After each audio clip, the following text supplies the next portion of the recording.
Bene, allora ben ritrovati ancora i nostri telespettatori. Allora il 29 di gennaio ci sarà la prima votazione per eleggere il nuovo capo dello Stato. Napolitano ha lasciato, come aveva peraltro preannunciato già nel discorso di fine anno, il suo incarico. Adesso prosegue l'attività politica come senatore a vita e adesso le forze politiche in questi giorni si stanno confrontando e si inizia a parlare del nome, di chi potrebbe essere il successore di Giorgio Napolitano. Poi, come dicevo, poi avremo una seconda parte della trasmissione nella quale invece parleremo dei problemi delle forze dell'ordine, delle forze di polizia. Da tanto tempo si parla di una riforma, siamo il paese che ha più corpi al mondo, sembra, a quanto dicono, c'è la necessità di alcuni accorpamenti, così se ne parla, una riforma di cui appunto si discute da tempo ma che nessuno effettivamente fa. Sembra che il Premier Renzi abbia in cuore, diciamo, la possibilità di avere due soli corpi di polizia nel nostro paese. Di questo parliamo questa sera con gli ospiti che ho in studio e ve li presento subito. Iniziando dalla mia sinistra abbiamo Fabrizio Bottaro di Padova Sociale. Buonasera Fabrizio, buonasera ai nostri telespettatori. E grazie di essere qui. Al suo fianco Fausto Fanelli del COISP, il sindacato di polizia. Buonasera. Buonasera, abbiamo buonasera. mantenuto la Provenza, la volta scorsa abbiamo detto che avremmo parlato appunto dei problemi della polizia, dei tagli alle forze dell'ordine, se ci sono stati effettivamente, se ci sono oppure no, e cercheremo di capire poi qual è la situazione reale delle forze dell'ordine. Al suo fianco Giovanni Endrizzi, senatore del Movimento 5 Stelle. Buonasera, buonasera. Senatore, grazie di essere qua. Poi abbiamo Mary Ballico, che è della segreteria regionale del Partito Democratico in Veneto. Buonasera, grazie anche a te di essere qua. Al suo fianco Giorgio Peretti di Italia dei Valori. Buonasera Giorgio. Buonasera a tutti. Grazie anche a te di essere presente. E poi Gianfranco Volpin, segretario regionale del COISP, anche lui con una specializzazione nella polizia postale, una delle specialità che verrebbe sicuramente colpita, no? Certo, però noi inizialmente parliamo di Re Giorgio. Re Giorgio ha lasciato il posto, si è già aperto il totonome, c'è grande movimento tra i partiti politici. Allora io coinvolgerei subito il senatore Endrizzi perché per capire che aria si respira a Roma in questi giorni, come è stato l'avvio di questi 15 giorni prima della votazione del 29 di gennaio, poi partirà appunto la serie, oppure Renzi ha detto che ci sarà entro fine mese il nuovo capo dello Stato. Beh, allora forse Renzi sa già molte cose perché le ricava da un certo patto stipulato in separata sede con Berlusconi. Ecco, io penso che questo avveleni molto il dibattito su questo argomento, sia un inquinamento che noi non possiamo accettare, e diamo in questo momento il nostro contributo, il nostro senso di responsabilità, cercando di astenersi da commenti e una partecipazione al toto dopo Napo che rischia di essere veramente squallido. Ecco, abbiamo da tempo affermato che i cittadini vanno consultati, lo abbiamo dimostrato, abbiamo detto che anche in modo critico rispetto alla figura di Napolitano, ma anche in modo propositivo, che per questa funzione, per questo ruolo dobbiamo avere delle persone capaci di esercitare, di rappresentare una garanzia per tutti i cittadini e non solo per tutte le forze politiche. E non vorrei aggiungere altro, vedremo quali sarà la qualità delle proposte da parte dei partiti. Voi siete aperti comunque? La nostra parte l'abbiamo sempre fatta quando c'è stata una proposta seria e portata avanti con rispetto. Certo. Bottaro, 9 anni di Giorgio Napolitano.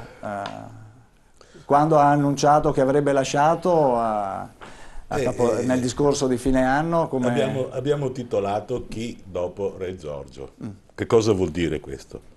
Vuol dire che Re Giorgio ha fatto tutto quello che poteva fare in ordine a quelli che erano gli orientamenti che venivano dati dall'esterno dell'Italia.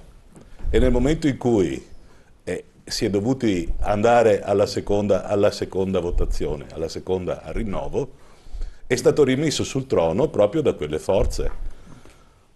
che hanno portato l'Italia ad essere quello che è. Eravamo la quarta potenza mondiale, siamo quello che siamo, con un governo che non esiste, zero, con un Presidente della Repubblica che ha avallato quanto di peggio potesse essere creato sulla pelle degli italiani, e con un'ipotesi che sarà quella delle prossime votazioni, in cui saremo costretti, nostro malgrado, a subire un Presidente della Repubblica votato da un Parlamento illegittimo, è stato decretato illegittimo.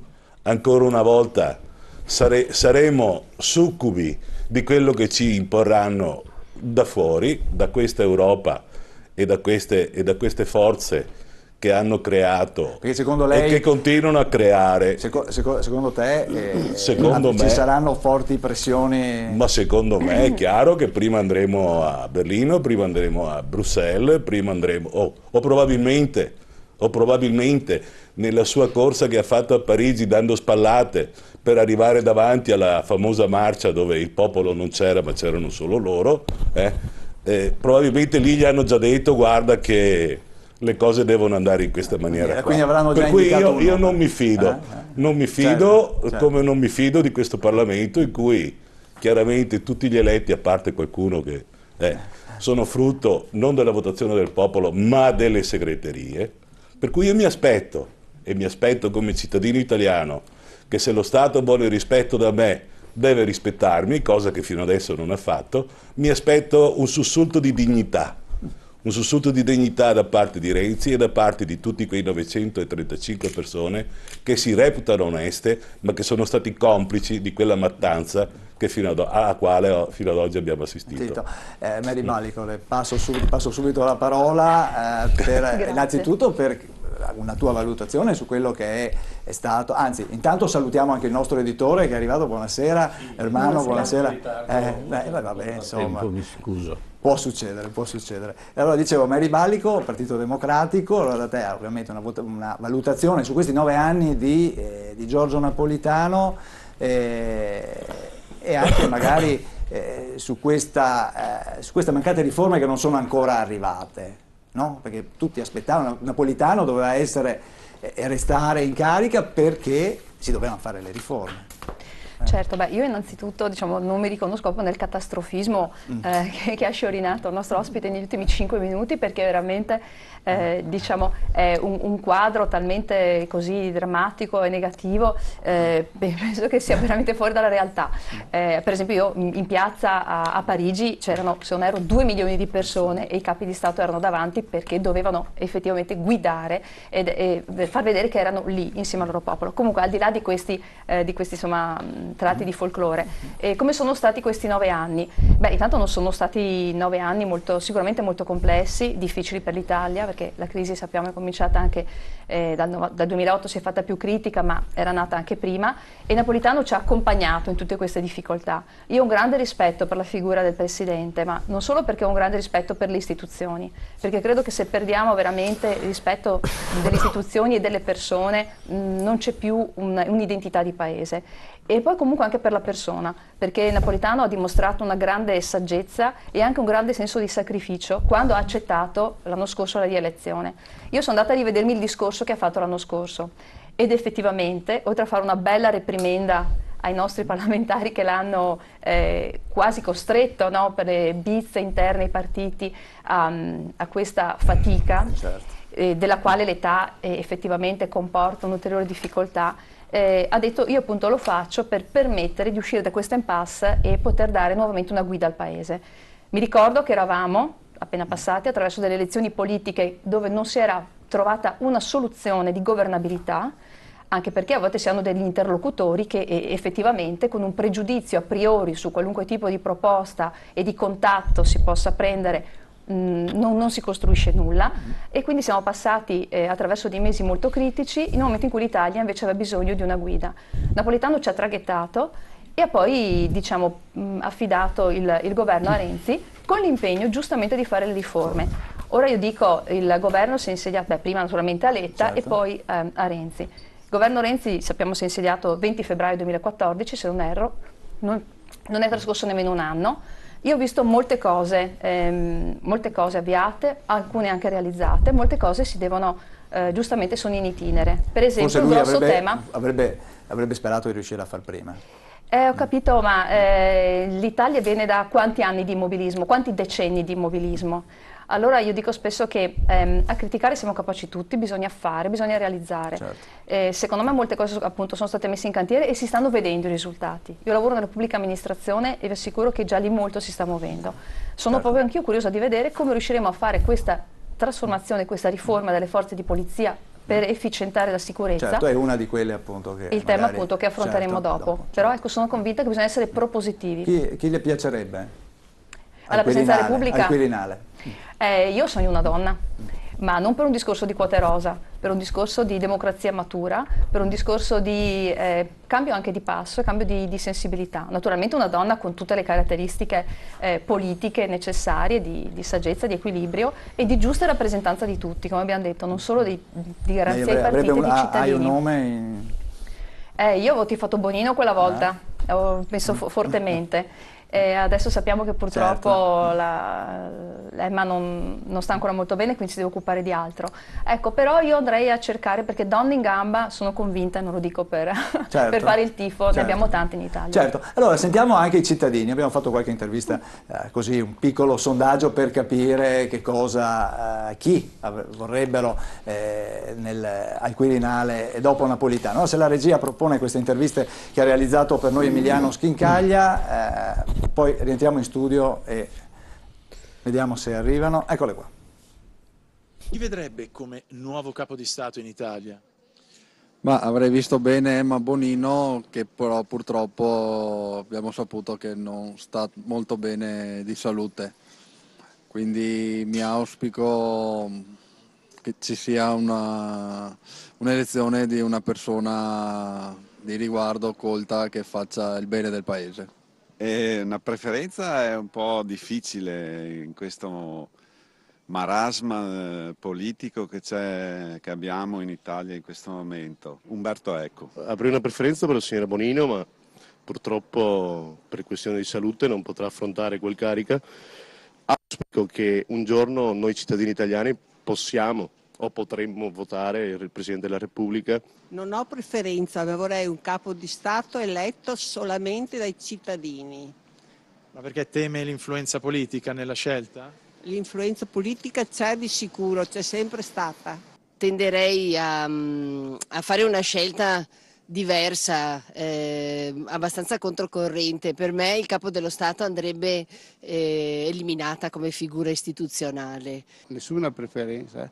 Mi basterebbe bene che andasse un capo di Stato, va bene, che fosse non di parte per nessuno. Né uno di destra né uno di sinistra, uno esterno. Signora, ha una preferenza per il nuovo capo di Stato? Oddio, è un problema. Le posso solo dire vinca il migliore, ma veramente vinca il migliore. Bene, questi commenti dunque dei cittadini, che chiaramente sono delle interviste puramente casuali e hanno il valore che possono avere, però presentano comunque uno spaccato abbastanza particolare. Fanelli, non ti chiedo una valutazione politica, però potresti agganciarti a queste interviste dei cittadini. Per te il capo dello Stato, chi vorresti tu come capo dello Stato? Io sono molto d'accordo con uno degli ultimi interventi che hanno fatto i cittadini, perché come cittadino auspico che il Presidente della Repubblica intanto si presenti come un uomo super partes, quindi estremamente imparziale, e una persona che sia garante dei principi e delle prerogative della Costituzione. Quindi una persona che abbia un alto spirito di servizio, così nella stessa stregua di qualsiasi, per esempio, appartenente alle forze dell'ordine. Un presidente per tutti, una figura che sia, come dire, retta. Sì, che superi magari certe logiche, certi egoismi, certe condizioni, certi condizionamenti, e che agisca solo per conto e nel bene del popolo italiano. Giorgio Peretti, Italia dei Valori, allora, da te invece magari una valutazione di Napolitano e anche chi dopo Re Giorgio? Beh, Re Giorgio è effettivamente entrata di quello che dicono la gente, insomma, perché effettivamente è successa per la prima volta questa riconferma e sembra nella storia, il primo presidente eletto 2 volte, riconfermato, e già questo ci dà un indicatore su che periodo è questo, un periodo che è diverso da tutta la storia dal 1948. Sicuramente ci si auspica che ci sia quell'arbitro imparziale che, come dice appunto la Repubblica, garantisca quella che viene chiamata l'unità nazionale. A fronte anche delle vicende che avvengono e che vediamo tutti i giorni, di cercare a man bassa, a contatto con la gente, il contatto con la gente per cercare l'indipendenza, per esempio, del Veneto, no? Allora, sicuramente chi andrà a votarlo, e saranno i rappresentanti delle regioni, 3 per ognuna tranne la Valle d'Aosta, dovranno essere delle persone che rappresentano un po' quest'Italia in questa unità, e quindi ci si auspica anche che chi andrà a eleggerlo sia coerente. La vedo difficile con chi governa naturalmente in questo momento la regione Veneto.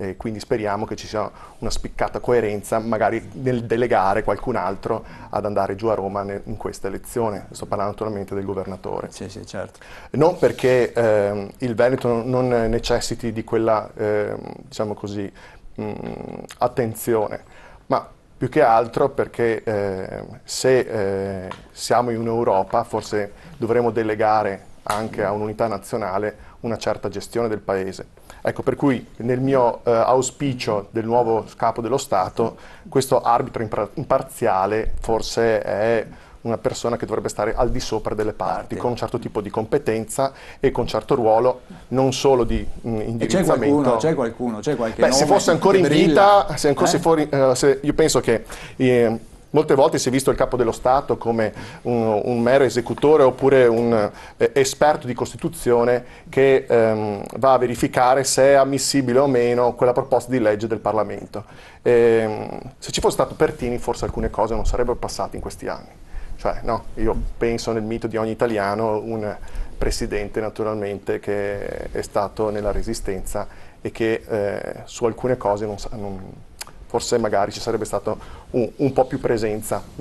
Allora, tra i nomi che sono apparsi, qualcuno ha parlato anche di Sergio Mattarella, che ricordiamolo è il fratello di Piersanti, assassinato naturalmente, così si dice, dalla mafia. Poi bisogna capire, no?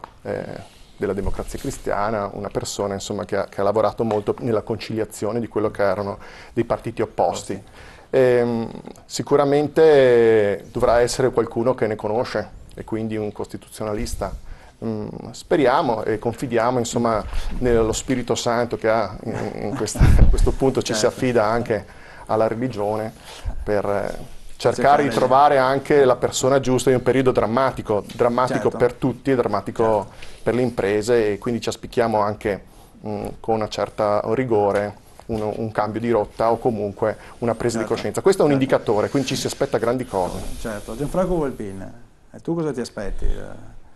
Ma io penso, mi piacerebbe una donna, devo essere, perché penso, come diceva Mary Ballico. Sì, perché penso che il tempo sia maturo. Io penso che potrebbe dare uno slancio in più, potrebbe dare quella forza, quell'energia che potrebbe veramente in questo momento che abbiamo bisogno. Sono convinto però di una cosa, come diceva anche Fausto, deve essere garante un po' di tutte quante queste istituzioni, perché noi abbiamo bisogno di questo, noi in questo momento ci sta mancando, perché si sta parlando tanto, però di fatto si fa sempre poco. E spero che sia veramente quella persona che faccia da garante. Mi piacerebbe una donna, Una devo dire la donna, verità. una donna. Sì, una donna, sì. Benissimo. Professor Ermanno, Casen, allora, una donna a lei piacerebbe al Quirinale? Beh, sicuramente in questo momento c'è bisogno di una donna, perché la donna rispetto all'uomo ha forse meno, così, è meno fantasia, ma è molto concreta, e ci vuole concretezza oggi in questo momento in cui la politica continua a perdere colpi, e perdere i colpi, diciamo che è abbastanza merito di Napolitano. Vorrei contraddire alcune posizioni. Certo, beh, lei la posizione su Napolitano è famosa la mia contrarietà, uomo sicuramente rispettabile, questo non si vuole togliere la rispettabilità a una persona, ma certamente come gestione, parlo di gestione, di una presidenza della Repubblica ha fatto un po' tutto il contrario di tutto, quello che in tempi precedenti, con la Prima Repubblica, non gli sarebbe stato concesso, avremmo gridato al colpo di Stato. Rammento, visto l'età che ho, che una delle preclusioni che erano state poste nei confronti politiche, nei confronti di Andreotti, non si diceva ma si faceva, era la propria non elezione di Andreotti, perché molti dicevano è quello che può fare la differenza in un eventuale cambiamento radicale della politica, tra virgolette si leggeva a colpo di Stato.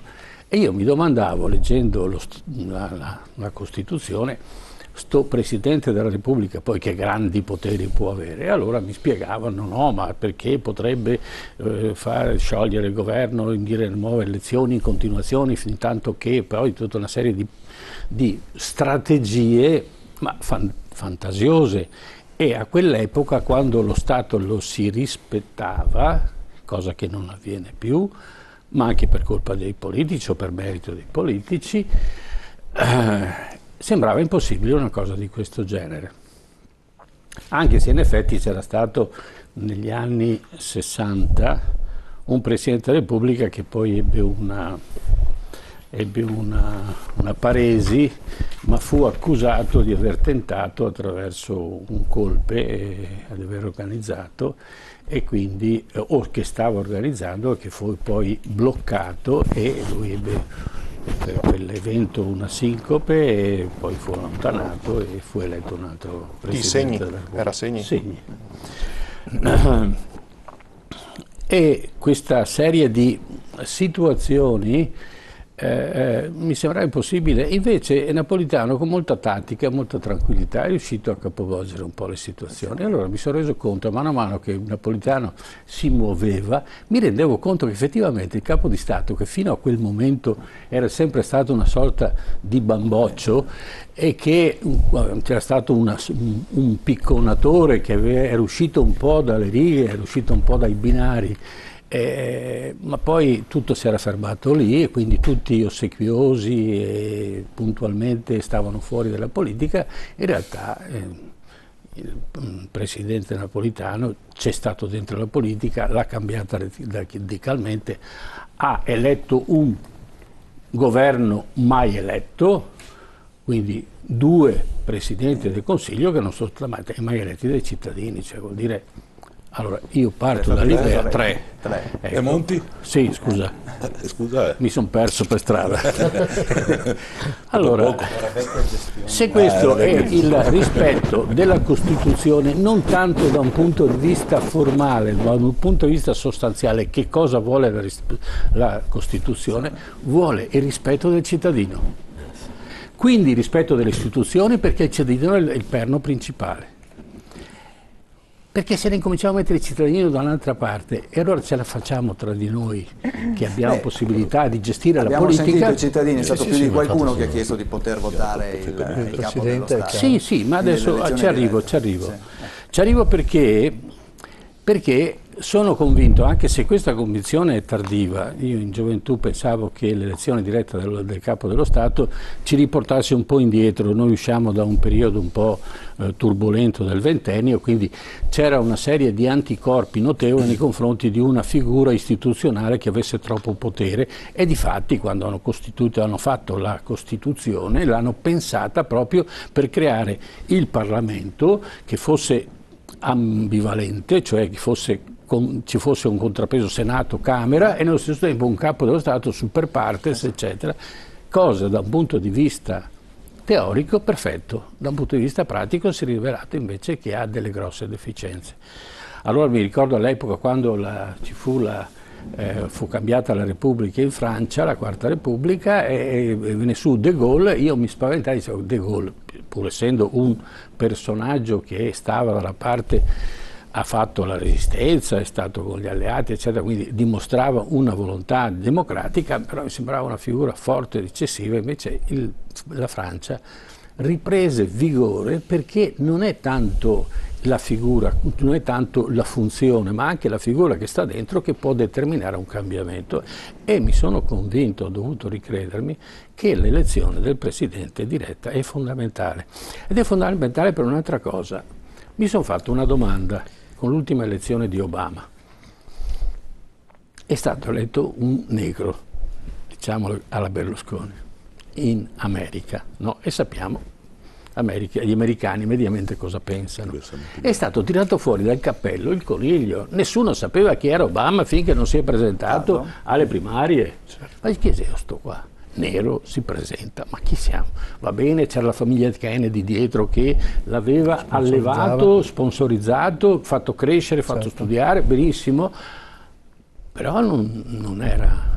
E allora, guardando quello che faceva e l'innovazione che ha dato agli Stati Uniti, anche se molti si aspettavano molto di più, ma sappiamo che gli Stati Uniti hanno delle grosse lobby e quindi è difficile sradicare certe mentalità, non della gente ma delle lobby, però è risultato essere una persona estremamente capace, estremamente volitiva e prometteva, e a fatica comunque ha, per esempio, chiuso la guerra in Afghanistan, ha chiuso la guerra in Iraq, ha riportato la gente a casa e ha capito tutta una serie di cose. Allora, ha tentato di fare la riforma della sanità?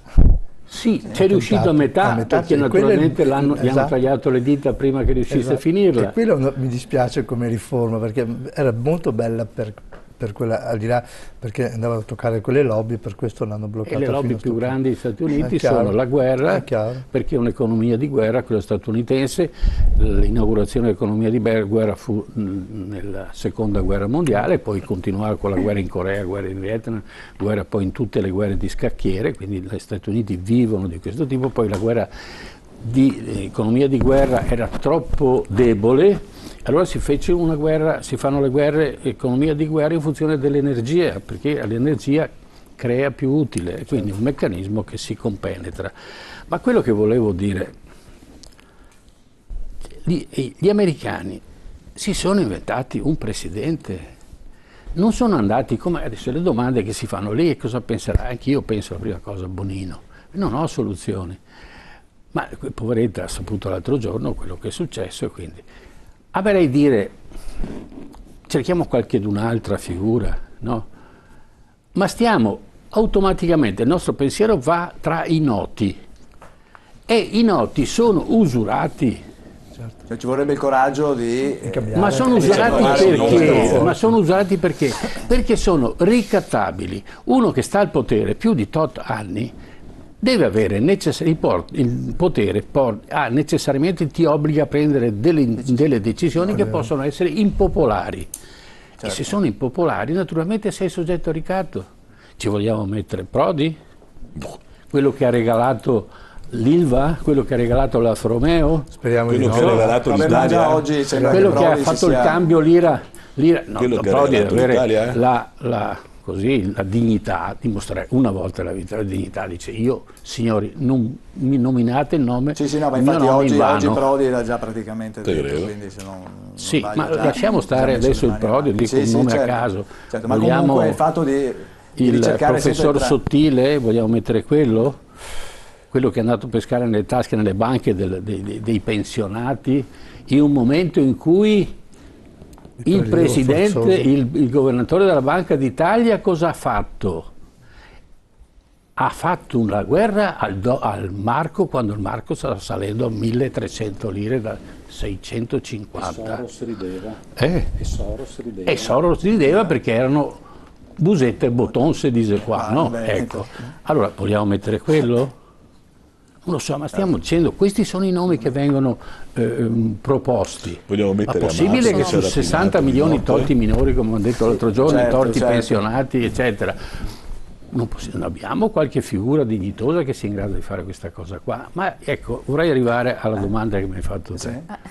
Se la gente ha possibilità di votare, ha la possibilità di competere, allora abbiamo la possibilità di votare il nostro Obama, lo sconosciuto che si dimostra non è colluso, non è ricattabile. Perché gli Stati Uniti dopo 2 mandati, salvo Roosevelt che rimase, ho scoperto, non 3 ma 4 mandati, rimase al potere, ma era un'altra situazione e comunque sono affari loro, ma normalmente dopo 2 mandati deve andare a casa.